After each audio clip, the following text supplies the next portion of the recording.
Después de la etapa de Salinas de Gortari, los ejidos dejaron de contar con el crédito. Todas las empresas que había se desmantelaron por parte de los gobiernos del PRI y del PAN. Y lamentablemente muchos de los padrones que se usan son los viejos padrones del PRI y del PAN. Sacaron también una nota que yo ganaba $1,000,000. Hasta dije, voy a estar sujeto al secuestro. Todo estaba pagado y cubierto por el Senado. Eso ya se acabó. Pues se vinieron los ataques contra nosotros. Nosotros pensamos que pudiera haber cierto fuego amigo, pues que sea un Senado que rinda cuentas, que sea transparente, que los senadores hagan mejor su esfuerzo legislativo, que se abra al pueblo. No creo que estas reformas son urgentes, porque el año que entra empieza el proceso electoral, pero yo creo que las cosas tienen que cambiar para bien. Pues no podemos no tener diálogo con el Ejecutivo Federal, con el Presidente de la República. Yo por eso pues quiero ser presidente, quiero ser representante de todos los senadores. No más un Senado rico con pueblo pobre, es lo que tuitea el senador José Narro Céspedes, al cual le doy la más cordial de las bienvenidas y le doy las gracias por unirse aquí al estudio virtual de Sin Máscaras a través de los Reporteros MX. Senador Narro, buenas tardes, ¿cómo está? ¿Cómo le va? Bienvenido. Buenas tardes, Manuel Pedrero, gran gusto en saludarte y saludar a todo el enorme auditorio que tú tienes en este importante espacio de noticias. Buenas tardes. Buenas tardes, senador. Senador, pues platíquenos, cuéntenos qué intereses tan oscuros pueden enojarse al solicitar transparencia en el Senado de la República, así como usted refería el día de ayer en esta red social que es Twitter, senador. Bueno, inicialmente queremos comentarte que hoy es un día importante para nosotros.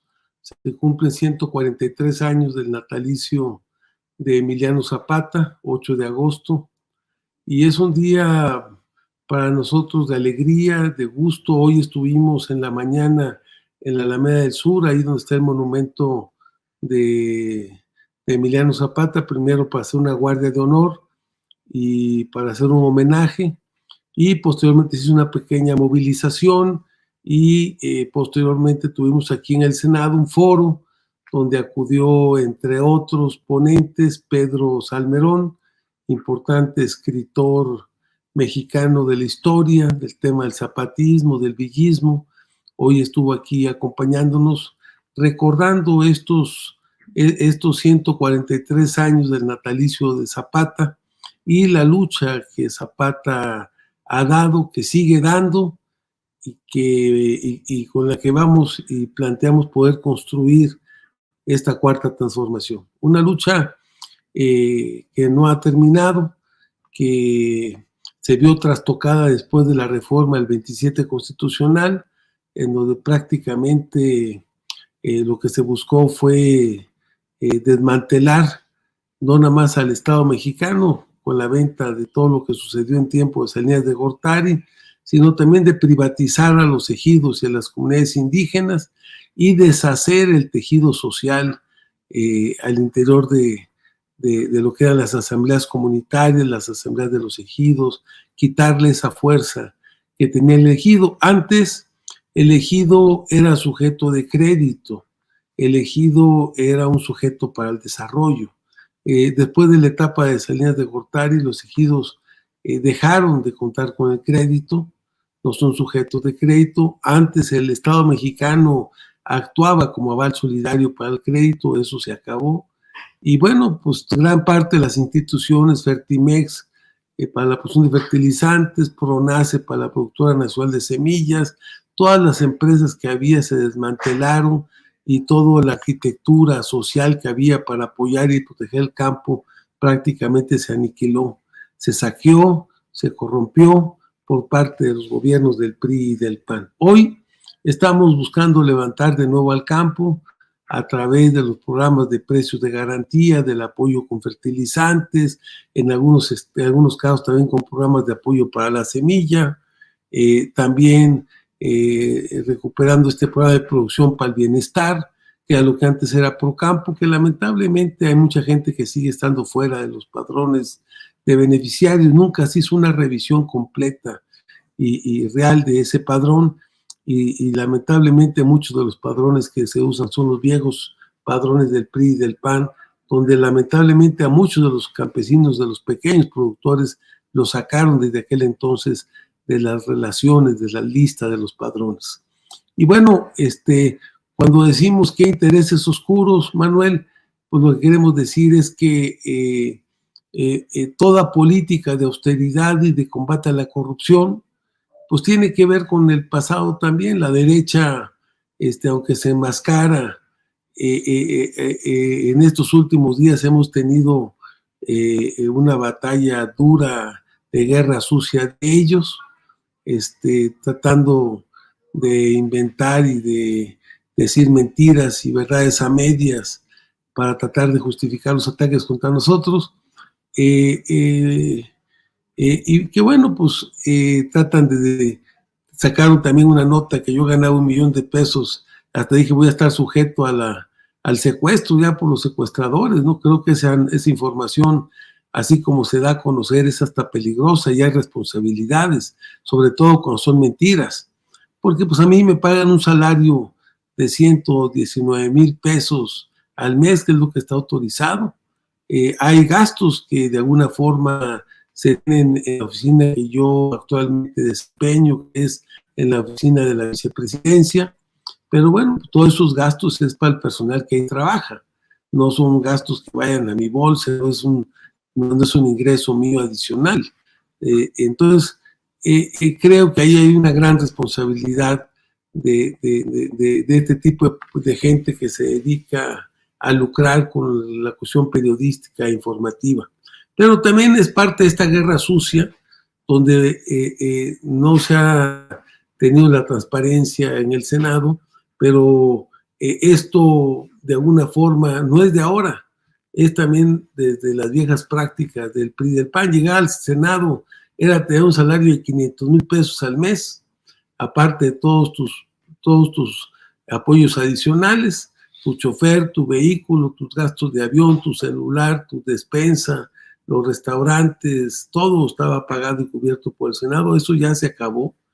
Y todos estamos planteando que sea transparente, porque lo que nosotros hemos dicho, Manuel, es si los senadores nos quitamos más de la mitad de nuestro salario, y eso aparte también pasó con los trabajadores, si nosotros nos quitamos y disminuimos nuestro aguinaldo, que era de 80 días a 40 días, si nosotros nos quitamos los bonos de apoyo, de estímulos que había para los senadores dos veces al año, si nosotros nos quitamos nuestro fondo de retiro, si nosotros vendimos la planta vehicular y liquidamos a los choferes que teníamos, si nosotros nos quitamos y se despidieron a las edecanes que había, si se cerraron los restaurantes que tenía el Senado, donde los senadores a cualquier hora podían ir a comer, o podían llevar a sus invitados a comer a los restaurantes del Senado, si cerramos también y cancelamos los boletos de avión, si cancelamos los celulares, ahora quien quiera tener celular tiene que pagar el suyo, si cancelamos las despensas y los apoyos adicionales que había en el Senado, bueno, todos nosotros hicimos, y si también, sobre todo, a la plantilla de funcionarios de más altos ingresos, también se les hizo lo mismo.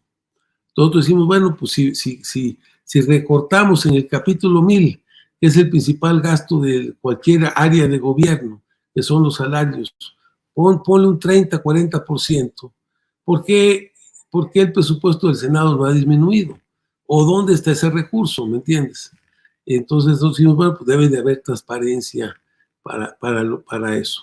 Y bueno, a partir de que nosotros comentamos esta información, pues se vinieron los ataques contra nosotros. Un paisano. Bueno, nosotros pensamos que pudiera haber cierto fuego amigo, pero pensamos que fundamentalmente son las fuerzas de la derecha. Tuvimos una entrevista con un amigo tuyo, con Álvaro Delgado, y a partir de la entrevista, que también parece que les dolió mucho, duro y duro han estado golpeteando todos estos días. Nosotros lo que pedimos es transparencia. Nosotros de llegar a la presidencia, ¿qué es lo que planteamos? Nosotros queremos y aspiramos a llegar a la presidencia de la mesa directiva del Senado.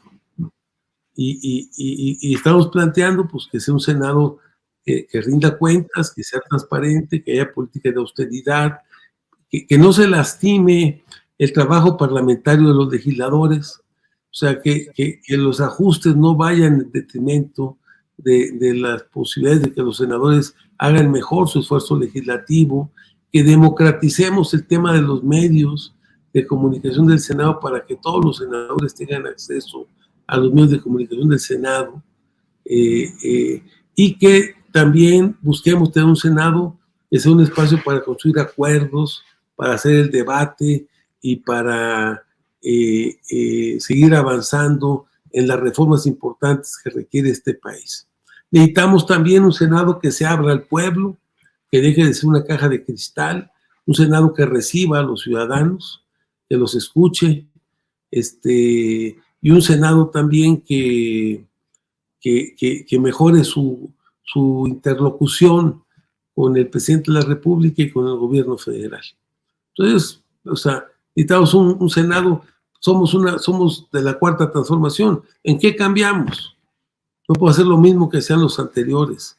Un tema muy importante es la necesidad de que los senadores hagamos trabajo territorial, la necesidad de que los senadores nos integremos en el debate legislativo. Por poner un ejemplo, ahorita ya se abrió el Parlamento abierto sobre la reforma político-electoral.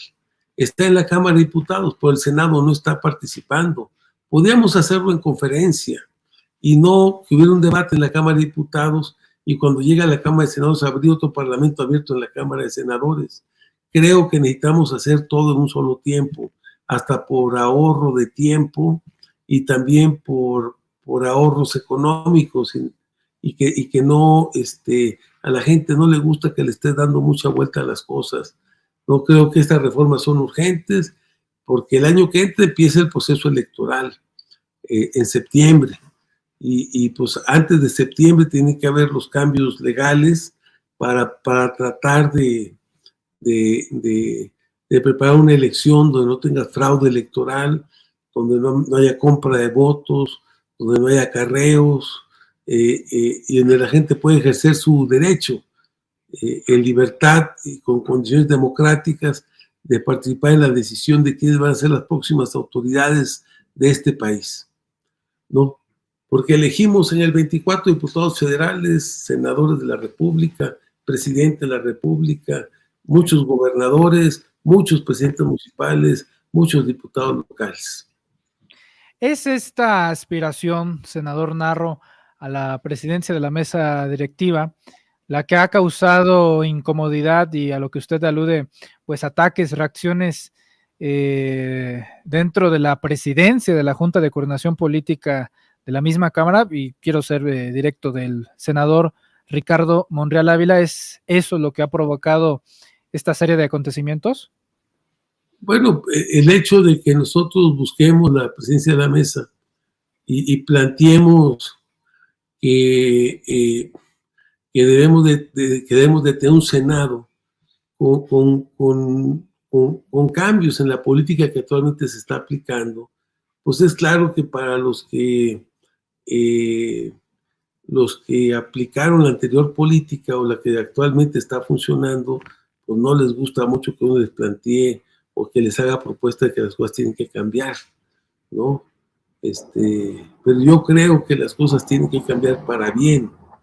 Se tienen que transparentar, tenemos que lograr un Senado que sea austero y tenemos que ser un Senado que abra las puertas y se ponga al servicio de los mexicanos, que es muy importante.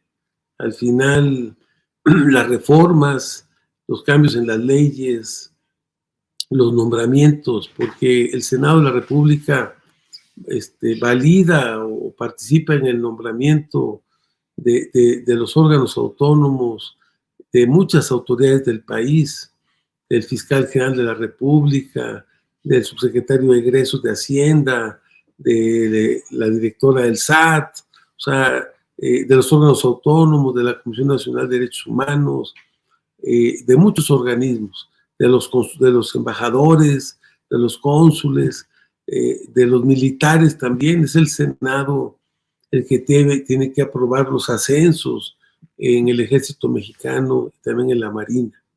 Entonces, pues el Senado tiene una gran tarea. Acabamos de nombrar, o la permanente del Congreso acaba de nombrar a un embajador de Rusia, y faltan otros por nombrarse. Tenemos pendiente una enorme carga legislativa. Están por nombrarse 18 magistrados de los tribunales unitarios agrarios, están por nombrarse o están pendientes de nombrarse 15 magistrados de los tribunales regionales, de las salas regionales del Tribunal Superior, del Tribunal Federal, de lo electoral del TRIFE. Están también por nombrarse consejeros de Pemex, consejeros del INAI. O sea, yo creo que tenemos como unos 60 cargos. Están pendientes de nombrar a magistrados en los tribunales agrarios también.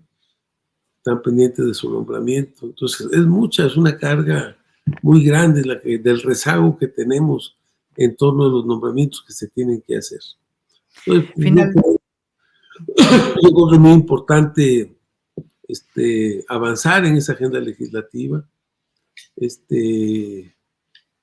sea, el Senado es un órgano importante para la República, es el órgano que representa el federalismo, es el que representa a los estados del país, el Senado es el órgano que coparticipa en la política exterior mexicana. Todos los acuerdos, todos los tratados internacionales, el Senado los tiene que aprobar. Correcto. Finalmente, senador José Narro, una declaración que nos llamó poderosamente la atención este fin de semana es que actualmente los principales líderes del Senado habían alejado al presidente de la República, Andrés Manuel López Obrador, de la interlocución directa con el Senado de la República. De ganar usted la presidencia de la mesa directiva, ¿regresaría a un canal de comunicación más directo, más estable, que a diferencia de terceros con el presidente Andrés Manuel López Obrador? ¿Es esa también la intención de aspirar a la mesa directiva, senador? Claro, nosotros queremos mejorar nuestra interlocución con el pueblo, pero también con el gobierno federal y con los otros poderes, con los otros órganos autónomos que tenemos en el país. O sea, creo que si el Senado, como el Congreso, es un espacio de diálogo, pues no podemos no tener diálogo con el Ejecutivo Federal, con el Presidente de la República.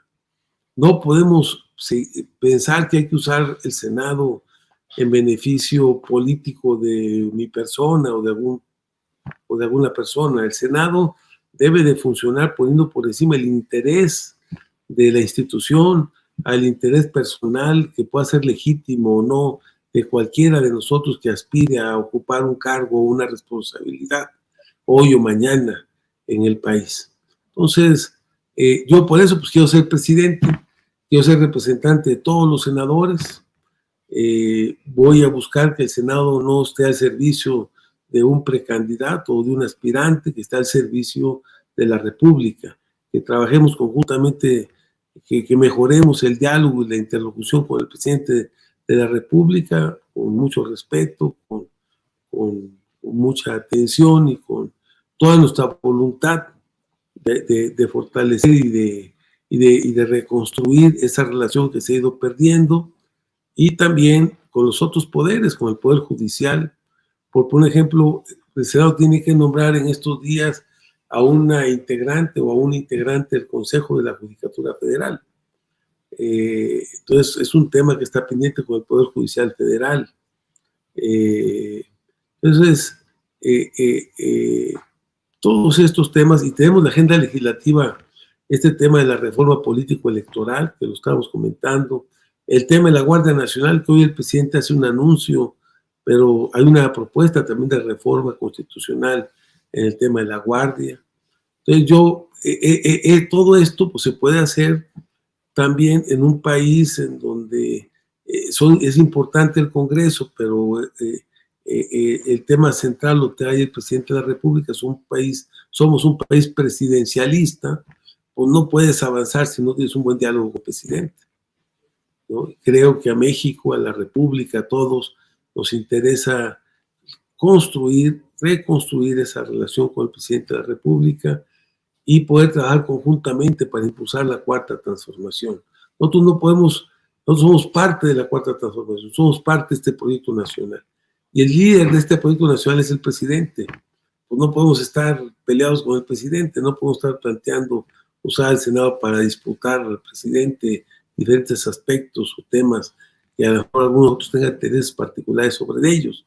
Necesitamos trabajar con el presidente para poder concretar y avanzar en el compromiso que nosotros adquirimos y por el cual logramos más de 30 millones de votos en la elección del 2018. Nosotros tenemos un mandato popular de hacer los cambios, de combatir la corrupción, de combatir con toda la impunidad, de acabar con los privilegios y de lograr construir una nueva base de justicia y de vida democrática y de derechos de los mexicanos.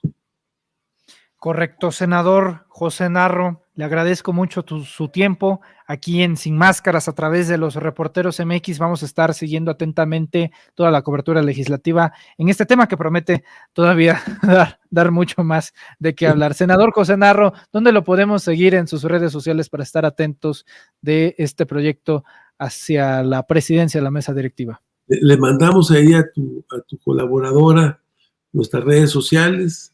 Y te facilitamos, si tú no lo permites, claro, nuestro teléfono ya lo tiene, pero aquí a través del chat te podemos poner nuestro teléfono y estemos en comunicación. Si me mandas tú el tuyo, Manuel, estaremos en comunicación con mucho gusto y para que juntos participemos en esta gran etapa de construcción de los cambios de la vida política nacional. Excelente, senador. Le enviamos un fuerte abrazo, cuídese mucho y estamos en contacto. Igualmente, ya te mandé ahí mi cel, estamos en contacto y adelante, Manuel, te felicito por este programa, por la gran audiencia que tienes y por hacer realidad el derecho a la información, de la libertad de expresión de los mexicanos. Muchas gracias. Gracias, senador. Gracias, senador. El senador José Narro Céspedes hablando con nosotros sin máscaras a través de los Reporteros MX.